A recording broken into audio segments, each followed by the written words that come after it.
आप देख रहे हैं पब्लिक टाइम्स। नमस्कार, मैं सुमंत कुमार। चलिए जानते हैं गोपालगंज की खास खबर। गोपालगंज शहर के काली स्थान रोड स्थित doctor Nandi grace English school में अंतर्राष्ट्रीय महिला दिवस के अवसर पर एक शानदार कार्यक्रम की शुरुआत की गई। इस दौरान विद्यालय की जितनी भी महिलाएं थी उन्हें मेडल और अंग वस्त्र देकर सम्मानित किया गया। महिलाओं ने कहा कि जिंदगी के इस आपाधापी में हम उन माताओं और बहनों को भूल जाते हैं जिनके ऊपर ये सृष्टि टिकी हुई है। हम बच्चों को उनके हर अच्छे गतिविधि पर पुरस्कृत करते हैं, लेकिन भूल जाते हैं कि उनके पीछे की असल शक्ति तो माताएं हैं जो सारा समय अपने बच्चों को आगे बढ़ने के लिए अथक प्रयास करती हैं। उनका सम्मान करना सोसाइटी का कर्तव्य बनता है। दीप प्रज्वलित करके इस कार्यक्रम की शुरुआत की गई। छात्राओं ने स्वागत नृत्य, गणेश वंदना और सरस्वती वंदना प्रस्तुत की। उसके बाद झिझिया और स्पोर्ट्स आधारित नृत्य प्रस्तुत करके अतिथियों का मन मोह लिया। शिक्षिकाओं के अलावा माताओं ने भी अपनी बातों को रखा और अपने मन के उद्गार व्यक्त किए। सम्मानित होने के बाद माताओं के चेहरे पर खुशी ये जाहिर कर रही थी कि उनका आत्मविश्वास कितना बढ़ा हुआ है। विद्यालय की प्रिंसिपल डॉक्टर एलोरा नंदी ने कहा कि हर स्त्री के पास पंख होते हैं, बस उन्हें थोड़ा उड़ने देने के लिए प्रोत्साहन की जरूरत है। आज महिलाओं का बचपना देखने को मिल रहा था। बच्चों से भी ज्यादा खुश नजर आई। वे मेडल और अंग वस्त्र पाकर 118 माताओं को सम्मानित किया गया। विद्यालय के प्रिंसिपल डॉक्टर नंदी ने उत्साहित होकर कहा कि इस प्रकार का आयोजन अगले वर्ष अंतर्राष्ट्रीय महिला दिवस पर भव्य समारोह के अंतर्गत किया जाएगा। अंत में विद्यालय के निदेशक नरेंद्र कुमार पंकज ने आए हुए सभी अतिथि माताओं को धन्यवाद दिया। मौके पर वाइस प्रिंसिपल तुषार पंकज, प्रशासनिक प्रधान ब्रिज कुमार आदि उपस्थित रहे। देखिए, बहुत अच्छा लगा कि हमारी जो महिलाएं हैं, माताएं हैं, जो हमारे स्कूल के बच्चे हैं, उनकी माताओं को कभी सम्मान नहीं दिया गया प्रॉपर्ली जिस तरह से मिलना चाहिए। और हम लोग अभी स्पोर्ट्स डे करवाए थे, उसमें बच्चों, हमारे जो माताएं हैं, जो महिलाएं हैं, उन लोगों ने बहुत बढ़ चढ़ के हिस्सा लिया था। और टग ऑफ वार, जो रस्सी खींच वाला जो होता है, उसमें उन लोगों ने प्रोग्राम उसमें पार्टिसिपेट किया था। और बहुत आश्चर्य की बात है कि वो महिलाएं गिर गई, 4-5 महिलाएं जमीन पे गिर गई। धूल मिट्टी था, अच्छे साड़ी में पहनी थी, उन्होंने परवाह नहीं किया। जीतने का जो हौसला था और उसमें वो जीत के रही। और ये बहुत बड़ा एक संदेश जाता है सोसाइटी को कि महिलाओं को अगर हम थोड़ा सा अगर आगे बढ़ने के लिए अगर मौका दें तो महिलाएं बहुत कुछ कर सकती हैं। आज जो बच्चे हमारे पास में आते हैं पढ़ने के लिए, बहुत बच्चे बहुत अच्छा करते हैं। हम लोग जितना सोचते हैं उससे ज्यादा बच्चा अच्छा करके आते हैं। तो लगता है कि इसके पीछे जरूर उसकी माँ का सपोर्ट होगा। माँ घर में पढ़ाती होंगी, देखभाल प्रॉपर वे में करती होंगी, तभी बच्चे अच्छा करते हैं। तो इसका श्रेय निश्चित रूप से माताओं को जाता है। और आज ये महिला दिवस के अवसर पे बहुत ही अच्छा दिन था, जिस दिन मैंने ये सोचा कि क्यों नहीं हम लोग अपनी महिलाओं को, अपनी माताओं को आज सम्मानित करें। और इसी तहत काफी संख्या, मुझे तो विश्वास ही नहीं हुआ था कि इतनी महिलाएं आ जाएंगी। मेरे तो जो सम्मानित करने के जो गमछा है वो भी घट गया, क्योंकि मैं बहुत ज्यादा टारगेट नहीं कर पा रहे। पेरेंट टीचर्स मीटिंग में भी इतनी संख्या में लोग नहीं आते हैं जितना आज इस मौके पे आई हैं। तो महिलाओं को हम लोग को थोड़ा सपोर्ट करना पड़ेगा, हर चाहे पुरुष हो, उन लोग को सपोर्ट जब तक नहीं किया जाएगा, क्योंकि उनमें एक जो झिझक है उसको तोड़ने का काम हम सभी को मिल करके करना होगा। मैं कहीं पुरुषों के खिलाफ नहीं हूँ, क्योंकि हर अगर पुरुष के पीछे महिला होती है तो हर महिला के पीछे में भी पुरुष का योगदान होता है। और हमारी जो माताएं हैं, हमारी जो महिलाएं हैं, इनको भी सपोर्ट की जरूरत है। अगर सपोर्ट किया जाएगा तो बहुत आगे तक जा सकती हैं। इनके सबके पास पंख होते हैं उड़ने के लिए, और उन पंखों को हम लोग को ताकत देने की जरूरत है। वो निश्चित रूप से आसमान में उड़ सकती हैं और बहुत आगे काम कर सकती हैं। अंतर्राष्ट्रीय महिला दिवस के अवसर पर महिलाओं एवं बालिकाओं के लिए अधिकार, समानता तथा सशक्तिकरण पर केंद्रित सम्मान समारोह का आयोजन नगर के अंबेडकर भवन में किया गया। जिला पदाधिकारी प्रशांत कुमार CH और पुलिस अधीक्षक अवधेश दीक्षित ने दीप प्रज्वलित कर कार्यक्रम का शुभारंभ किया। जिला पदाधिकारी और पुलिस अधीक्षक को पुष्प पौधा देकर सम्मानित किया गया। छात्राओं ने स्वागत गीत प्रस्तुत कर अतिथियों का अभिवादन किया। इस अवसर पर जिला पदाधिकारी ने सभी का स्वागत करते हुए अपने संबोधन में कहा कि जीवन के रनिंग ट्रैक में पुरुषों के लिए सीधा रास्ता होता है, लेकिन महिलाओं के लिए ये चुनौतीपूर्ण है। महिलाएं इस ट्रैक पर एक साथ गृहिणी, मां और प्रोफेशनल के रूप में अपने कर्तव्यों का निर्वहन करते हुए हर कठिनाइयों को पार कर आगे बढ़ रही हैं। उन्होंने कहा कि बिहार सरकार महिलाओं और छात्राओं के लिए शिक्षा, रोजगार और सुरक्षा के क्षेत्र में लगातार प्रयासरत है। साइकिल योजना, पोशाक योजना, प्रोत्साहन राशि एवं अन्य सुविधाओं के माध्यम से महिला सशक्तिकरण को बल दिया जा रहा है। राज्य सरकार द्वारा पंचायती राज में 50% आरक्षण और रोजगार के क्षेत्र में 33% आरक्षण जैसी योजनाओं से महिलाओं को मजबूती मिल रही है। कार्यस्थल पर महिलाओं की सुरक्षा के लिए विशेष कानून बनाए गए हैं, जिससे महिलाओं में विश्वास बढ़ा है। बिहार की महिलाएं विभिन्न प्रशासनिक, पुलिस सेवाएं और स्वास्थ्य क्षेत्रों में अपनी सफलता का परचम लहरा रही हैं। अंतर्राष्ट्रीय महिला दिवस के शुभ अवसर पर जिला पदाधिकारी ने सभी उपस्थित पुरुषों को शपथ दिलाई कि वे महिलाओं और बालिकाओं का सम्मान करेंगे, उनके अधिकारों की रक्षा करेंगे और समाज में लैंगिक समानता को बढ़ावा देंगे।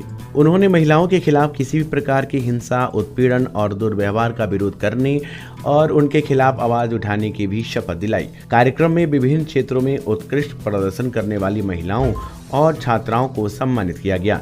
राष्ट्रीय स्वर्ण पदक विजेता रिया सिंह को बालिका नायिका पुरस्कार और घड़ी देकर सम्मानित किया गया।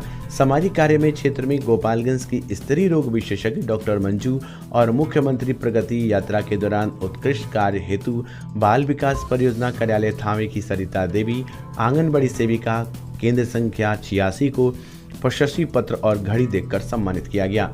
खेल के क्षेत्र में वुशु कराटे में स्वर्ण पदक प्राप्त करने वाली स्वर्णलता, कराटे में स्वर्ण पदक प्राप्त करने वाली खुशी कुमारी और पूजा सोनी, एथलेटिक्स में स्वर्ण पदक प्राप्त करने वाली स्वाति कुमारी को भी प्रशस्ति पत्र और घड़ी देकर सम्मानित किया गया। कार्यक्रम के दौरान मंच का संचालन कर रही कुमारी प्रतिभा वर्मा की सराहना करते हुए जिला पदाधिकारी ने उनके उज्जवल भविष्य की कामना की। अनुमंडल पदाधिकारी डॉक्टर प्रदीप कुमार ने भी कुमारी प्रतिभा वर्मा को बेहतर मंच संचालन के लिए प्रशस्ति पत्र और घड़ी देकर सम्मानित किया। कार्यक्रम को सफल बनाने में वरीय कोषागार पदाधिकारी शशिकांत आर्य और संस्कृति एवं कला पदाधिकारी चंद्रमौली कुमार का महत्वपूर्ण योगदान रहा। इस अवसर पर महिलाओं और बालिकाओं के अधिकार एवं सशक्तिकरण को लेकर जागरूकता अभियान भी चलाया गया। जिला पदाधिकारी ने सेल्फी पॉइंट पर सेल्फी लेकर कार्यक्रम की सफलता पर खुशी व्यक्त की। सीवान जिले का यूपी और बिहार का मशहूर जिफिसेट एकेडमी में करें सेफ्टी ऑफिसर का कोर्स और 5 से 6 महीने में बने सेफ्टी ऑफिसर।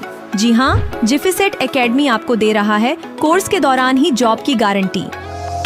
हमारे यहाँ कोर्स कर रहे छात्रों के लिए अलग से प्लेसमेंट डिपार्टमेंट की सुविधा उपलब्ध है। तो फिर देर किस बात की? हमारा पता है राम राज्य मोड़, सोनू सीमेंट स्टोर के पीछे, आंदर ढाला के समीप, सीवान।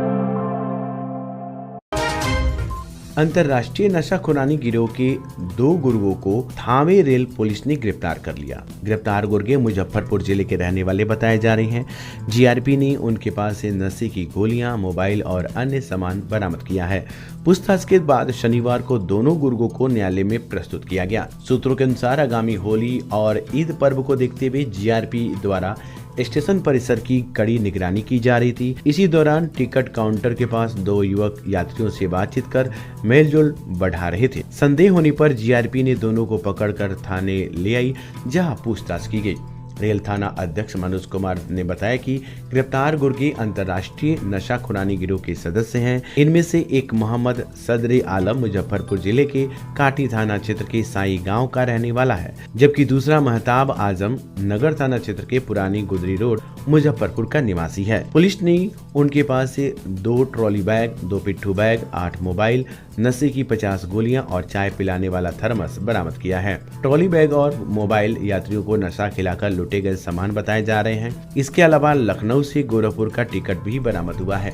पूछताछ में मोहम्मद सदरे आलम ने बताया कि सुगौली स्टेशन से लूटा गया मोबाइल और लैपटॉप मुजफ्फरपुर के तबरेज आलम को बेच दिया गया है। उसने बताया कि वे पहले यात्रियों से मेलजोल बढ़ाते थे और फिर चाय में नशा मिलाकर पिलाते थे। यात्रियों की बेहोश होते ही उनका सामान लेकर अगले स्टेशन पर उतर जाती थी। इसके बाद दूसरे यात्रियों को निशाना बनाते थे। स्टेशन की निगरानी के दौरान जीआरपी टीम में एजाज अली, रमन पासवान, शेखर कुमार और नीतीश कुमार मौजूद थे। भोरे विधायक सह बिहार सरकार के शिक्षा मंत्री सुनील कुमार के नेतृत्व में भोरे के गंडक विभाग स्थित डाक बंगला परिसर में होली मिलन समारोह का आयोजन किया गया। इस दौरान मंत्री सुनील कुमार ने उपस्थित जनता को होली एवं रमजान की शुभकामनाएं दी। मंत्री ने जन सैलाब से होली का त्योहार आपसी भाईचारा एवं सौहार्दपूर्ण माहौल में मनाने की अपील की। उन्होंने मुस्लिम भाइयों को पवित्र रमजान की बधाइयां दी और दोनों समुदाय के लोगों से खुशी के इस त्योहार पर अफवाहों से दूर रहने की अपील की। इस मौके पर मंत्री सुनील कुमार ने विधानसभा क्षेत्र में चल रही विभिन्न विकास परियोजनाओं की चर्चा की और विकास के लिए जनता से सुझाव भी मांगे। इसके अलावा भोरे के वायरलेस मोड़ पर स्वर्गीय चंद्रिका राम की प्रतिमा का अनावरण किया गया। इस अवसर पर विजयपुर प्रखंड अध्यक्ष नितेंद्र राय, भोरे प्रखंड अध्यक्ष बिंदा सिंह, बबलू गुप्ता समेत सैकड़ों लोग उपस्थित रहे। गोपालगंज जिले के विजयपुर थाना क्षेत्र में एक आशा कार्यकर्ता ने फांसी के फंदे से लटक कर अपनी जान ले ली। मृतका की पहचान रिंकी पटेल के रूप में हुई है, जो पारिवारिक कलेश के कारण काफी दिनों से परेशान चल रही थी। मानसिक तनाव के चलते रिंकी पटेल ने यह कदम उठाया। घटना की सूचना मिलते ही विजयपुर थाना पुलिस मौके पर पहुंची और शव को अपने कब्जे में लेकर पोस्टमार्टम के लिए भेज दिया। विजयपुर थाना प्रभारी सूरज कुमार ने बताया कि आशा कार्यकर्ता ने फांसी लगाकर आत्महत्या की है। इस मामले को लेकर फॉरेंसिक टीम भी घटनास्थल पर पहुंची और साक्ष्य एकत्रित किए। विजयपुर पुलिस मामले की गहराई से छानबीन कर रही है। कटिया थाना क्षेत्र के शेख बेइली गांव के चंवर स्थित एक पोखरे में युवती का शव मिलने से इलाके में सनसनी फैल गई। मृत युवती की पहचान पंचदेवरी प्रखंड के राजापुर महंत गांव निवासी अकलू महतो की 18 वर्षीय बेटी पूजा कुमारी के रूप में हुई है। पुलिस ने शव को कब्जे में लेकर पोस्टमार्टम के लिए सदर अस्पताल भेज दिया है। घटना के संबंध में बताया जाता है कि मगैया गांव निवासी राम बड़ाई खटिक ने शुक्रवार की देर शाम पुलिस को बेटे के अपहरण की सूचना दी थी। इस मामले में राम बड़ाई ने राजापुर महंत गांव के कई लोगों को नामजद किया था। शिकायत के आधार पर कटिया थाना अध्यक्ष किशोर चौधरी के नेतृत्व में पुलिस टीम ने जाँच शुरू की। शनिवार की सुबह जांच के दौरान पुलिस को शेख बेइली गांव के चंवर में स्थित एक पोखरे से पूजा कुमारी का शव बरामद हुआ। घटना की सूचना मिलने के बाद आसपास के गांवों के सैकड़ों लोग घटना स्थल पर इकट्ठा हो गए। पुलिस ने संदेह के आधार पर पूरे तालाब को मछुआरों की सहायता से जाल डलवा कर खंगाला, लेकिन लापता युवक की अभी तक कोई पता नहीं चल पाया है। पुलिस सूत्रों के अनुसार जाँच के दौरान पुलिस को कई अहम सुराग मिले हैं। ग्रामीणों के अनुसार मृत युवती और पुलिस द्वारा तलाश किए जा रहे युवक के बीच कई महीनों से प्रेम प्रसंग चल रहा था। इस संबंध में कटिया थाना अध्यक्ष किशोर चौधरी ने बताया कि मगैया गांव निवासी राम बड़ाई खटिक ने अपने बेटे के अपहरण का मामला दर्ज कराया था। पुलिस द्वारा छानबीन के दौरान पोखरे से युवती का शव बरामद किया गया है। युवक की तलाश जारी है। कटिया थाना क्षेत्र के भोरे मिसरौली मुख्य मार्ग पर कोईसा भाटवा के समीप एक अनियंत्रित ट्रैक्टर ने स्कूल की 4 दीवारी को क्षतिग्रस्त कर दिया। हालांकि इस घटना में कोई अप्रिय घटना नहीं हुई। स्कूल के शिक्षक अजय मिश्र बम ने बताया कि एक ट्रैक्टर ट्रॉली पंचदेवरी से मिसरौली की ओर ईंट लेकर जा रही थी। इस दौरान स्कूल के समीप ट्रैक्टर के आगे का चक्का ब्लास्ट कर गया, जिससे ट्रैक्टर अनियंत्रित हो गया। अनियंत्रित ट्रैक्टर 4 दीवारी को तोड़ते हुए खेल के मैदान की ओर बढ़ गया। घटना के समय सभी बच्चे क्लासरूम में थे, जिसके कारण बड़ा हादसा होने से बच गया। घटना के बाद स्थानीय लोगों की मदद से ट्रैक्टर को हटाया गया। पुलिस ने मौके पर पहुंचकर स्थिति का जायजा लिया और ट्रैक्टर चालक से पूछताछ की। मामले की जांच जारी है। बिहार न्यायालय परिसर में राष्ट्रीय लोक अदालत का आयोजन किया गया, जिसमें लगभग 2500 मामलों की सुनवाई की गई। इनमें से कई मामलों का सफलतापूर्वक निष्पादन किया गया है। राष्ट्रीय लोक अदालत के उद्घाटन में जिला जज और जिला प्रशासन के तमाम अधिकारी उपस्थित रहे। पूरे दिन बिहार न्यायालय परिसर में लोक अदालत की कार्रवाई चलती रही। लोक अदालत में पारिवारिक विवाद, दीवानी, आपराधिक, बैंक लोन, भूमि विवाद, बिजली बिल और वाहनों से जुड़े कई मामलों को सुलझाया गया। लोक अदालत के माध्यम से मामलों के समाधान से लोगों ने राहत की सांस ली। जिला प्रशासन ने लोक अदालत की सफलता पर संतोष जताते हुए कहा कि इससे लोगों को त्वरित न्याय मिलने में सहायता मिली है। लोक अदालत के सफल आयोजन के लिए न्यायालय कर्मियों और प्रशासनिक अधिकारियों को बधाई दी गई। शनिवार को माझागढ़ थाना परिसर में अंचलाधिकारी मुन्ना कुमार ने जनता दरबार का आयोजन किया, जिसमें भूमि विवाद से संबंधित 8 मामलों का पंजीकरण किया गया। इनमें से आपसी सहमति के आधार पर 6 मामलों का निष्पादन किया गया। शेष 2 मामलों की सुनवाई करते हुए अंचलाधिकारी ने समन जारी कर अगले जनता दरबार में दोनों पक्षों को उपस्थित रहने का निर्देश दिया। इसके साथ ही इन दोनों मामलों की जांच कर रिपोर्ट देने का निर्देश संबंधित राजस्व कर्मचारी को दिया गया। जनता दरबार के सफल आयोजन से भूमि विवाद से परेशान लोगों को राहत मिली।